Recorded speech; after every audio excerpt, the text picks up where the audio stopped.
This is the pattern. Today we're doing something simple. We're following the money. One question: how much has Donald Trump made from his second term? Not from rumors, not estimates from his critics. Every number you're about to see is on the record. Court filings, ethics disclosures, name reporting, and his own words. Let's start with what he said. May 4th, 2025. NBC's Meet the Press asked about enriching himself in office. The president said, quote, "I'm not profiting from anything."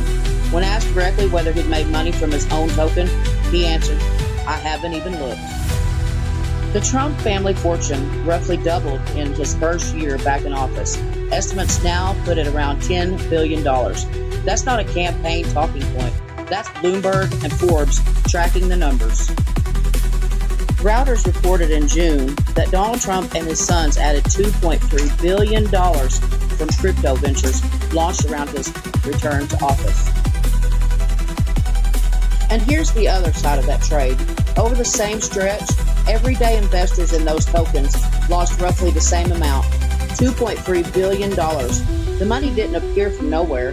It came from somewhere, and it came from someone. World Liberty Financial, the family crypto venture, according to corporate filings, a Trump family entity entitled to 75% of the token proceeds. The entity has a name, Marks DEFI LLC. You don't have to take anyone's word for what he earned. He reported it himself. His federal ethics disclosure filed July 1st, 2026, shows more than $550 million from World Liberty token sales in 2025 alone. Total reported crypto income, over $1 billion. His own filing, his own signature requirement. Now, who's buying in? An entity tied to the United Arab Emirates purchased a 49% stake in World Liberty, about $500 million. The timing, just before the inauguration. That stake was raised on the record at the Senate banking hearing in February. Then there's the single deal. $2 billion run through the venture's stablecoin tied to the UAE and Binance.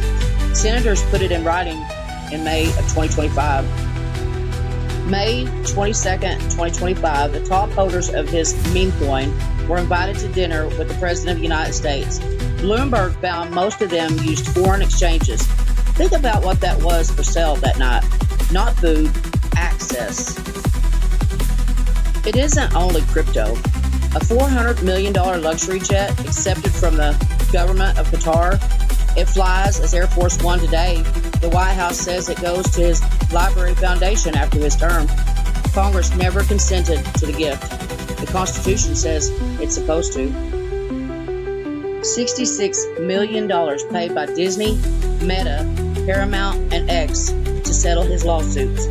$15 million, $25 million, $16 million, $10 million, and the money directed to his future presidential library. Companies with businesses before this government paying to make lawsuits go away. The new White House ballroom is privately funded. Generous, right? Public Citizen looked at who donated. In just 6 months, the corporate donors funding that ballroom received more than $50 billion in federal contracts.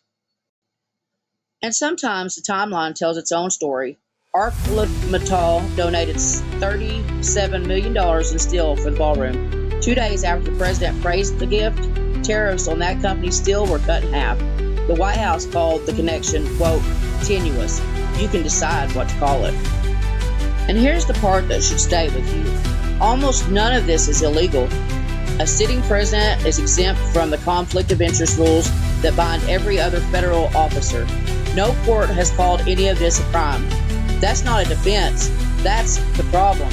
And that's exactly what makes it worth asking about. This is the pattern. Questions, not accusations. Every claim sourced. The sources are in the description. Check them yourself. And I've just showed you the money that Donald Trump has made in his second term in office. Thank you for watching. This has been a Cheeky Mojo production.